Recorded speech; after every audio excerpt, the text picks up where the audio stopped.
चलिए दोस्तों, आज क्लास की शुरुआत करते हैं। आज हम बात करेंगे वैदिक सभ्यता की।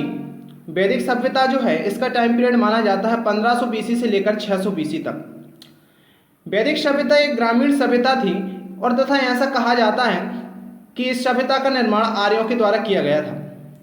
मैक्स मूलर के अनुसार आर्य मध्य एशिया के रहने वाले लोग थे तथा भारत में आकर इस सप्त सिंधु क्षेत्र में रहे थे। हम बात कर रहे हैं वैदिक सभ्यता की। वैदिक सभ्यता का टाइम पीरियड माना जाता है 1500 बीसी से लेकर 600 बीसी तक। यह एक ग्रामीण सभ्यता थी जिसका निर्माण आर्यों के द्वारा किया गया था तथा मैक्स मूलर के अनुसार आर्य मध्य एशिया के रहने वाले लोग थे तथा भारत में आकर सप्त सिंधु क्षेत्र में आकर रहने लगे थे। सप्त सिंधु जो क्षेत्र जो है वो आधुनिक पंजाब के अंतर्गत आता है, जिसका कुछ भाग पाकिस्तान तथा कुछ भाग भारत के अंतर्गत आता है। इसके बाद वैदिक काल को दो भागों में बांटा गया है, ऋग्वैदिक काल और उत्तर वैदिक काल। 1500 बीसी से लेकर 1000 बीसी के समय को ऋग्वैदिक काल तथा 1000 से लेकर 600 बीसी के समय को उत्तर वैदिक काल के अंतर्गत माना जाता है। अब हम बात करेंगे ऋग्वैदिक काल की। तो ऋग्वैदिक काल जो है इसका टाइम पीरियड माना जाता है 1500 बीसी से लेकर 1000 बीसी तक। इसमें ऋग्वेद की रचना हुई थी, इस कारण इस काल को ऋग्वैदिक काल कहा जाता है। ऋग्वैदिक काल में प्रशासन की सबसे छोटी इकाई कुल हुआ करती थी। कुल मिलकर ग्राम का, ग्राम मिलकर विश्व का, विश्व मिलकर जन का तथा जन मिलकर राष्ट्र का निर्माण करते थे, जिसमें कुल के प्रमुख को कुलपति, ग्राम के प्रमुख को ग्रामीण, विश्व के प्रमुख को विश्वपति, जन के प्रमुख को राजन तथा राष्ट्र के प्रमुख को राजा कहा जाता था। इस सभ्यता में सभा, समिति और विदर्भ राजनीतिक संस्थाएं थीं। परिवार पितृसत्तात्मक थे तथा वर्ण व्यवस्था कर्म पर आधारित थी। हम बात कर रहे हैं ऋग्वैदिक काल की। ऋग्वैदिक काल का टाइम पीरियड माना जाता है 1500 बीसी से लेकर 1000 बीसी तक। इसमें ऋग्वेद की रचना हुई, इस कारण इसका नाम ऋग्वैदिक काल पड़ा। प्रशासन की सबसे छोटी इकाई कुल हुआ करती थी।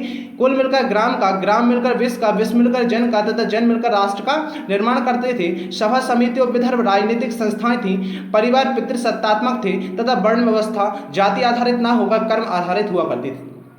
इसके बाद इस सभ्यता में स्त्रियों की स्थिति काफ़ी अच्छी थी। इसमें विधवा विवाह, पुनर्विवाह एवं नियोग प्रथा जैसी प्रथाओं का चलन था, जबकि सती प्रथा, बाल विवाह, पर्दा प्रथाएं आदि नहीं थी। इस सभ्यता में प्रमुख देवता इंद्र, अग्नि तथा वरुण हुआ करते थे, जिसमें इंद्र का पद प्रमुख हुआ करता था तथा इंद्र देवता के लिए ऋग्वेद में पुरंदर शब्द का प्रयोग किया गया है, जिसका अर्थ होता है किले को तोड़ने वाला। इसके बाद हम बात करते हैं उत्तर वैदिक काल की। उत्तर वैदिक काल जो है इसका टाइम पीरियड माना जाता है 1000 से लेकर 600 बीसी तक। उत्तर वैदिक काल में यजुर्वेद, सामवेद, अथर्ववेद, ब्राह्मण, अरण्य एवं उपनिषद आदि की रचनाएं हुई। यानी कि ऋग्वैदिक काल में सिर्फ ऋग्वेद की रचना हुई थी, जबकि उत्तर वैदिक काल में यजुर्वेद, सामवेद और अथर्ववेद ये तीनों वेदों की हुई थी। इसमें राजनीति स्टार्ट हुई और बड़े बड़े राज्यों एवं जनपदों का निर्माण हुआ। राजा का महत्व बढ़ा तथा इसका पद भी वंशानुगत हो गया। हम बात कर रहे हैं उत्तर वैदिक काल की। इसका टाइम पीरियड माना जाता है 1000 बीसी से लेकर 600 बीसी तक। इसमें यजुर्वेद, सामवेद, अथर्ववेद, ब्राह्मण, अरण्य, उपनिषद आदि की रचनाएं हुई। इसमें बड़े बड़े राज्यों एवं जनपदों का निर्माण हुआ, राजा का महत्व बढ़ा तथा पद वंशानुगत हो गया।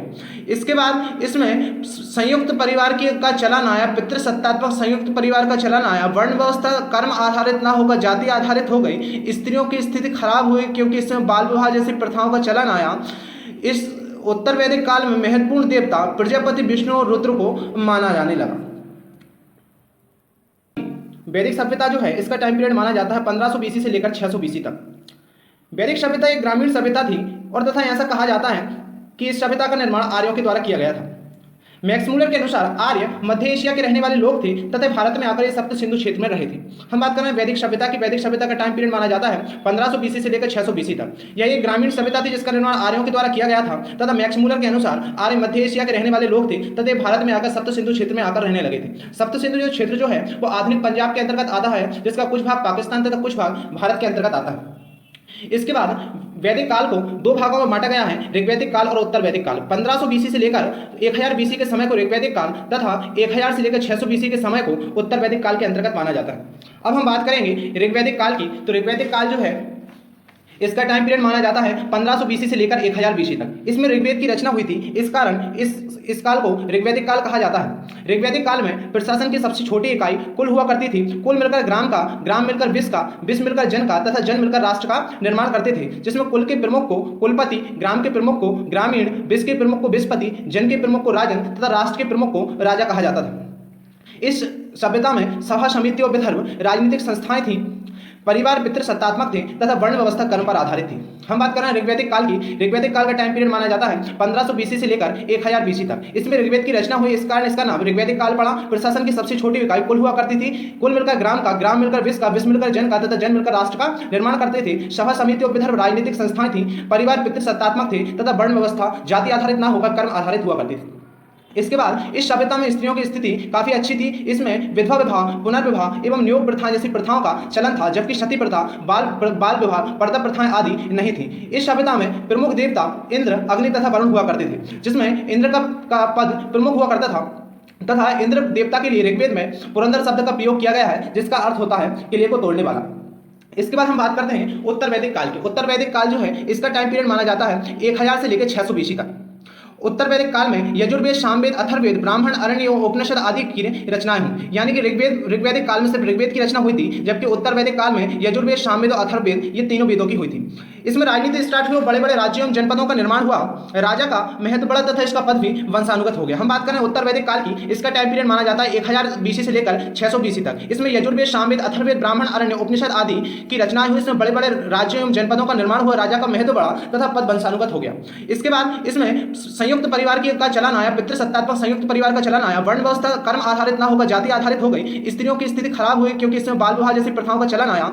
इस उत्तर वैदिक काल में महत्वपूर्ण देवता प्रजापति, विष्णु और रुद्र को माना जाने लगा।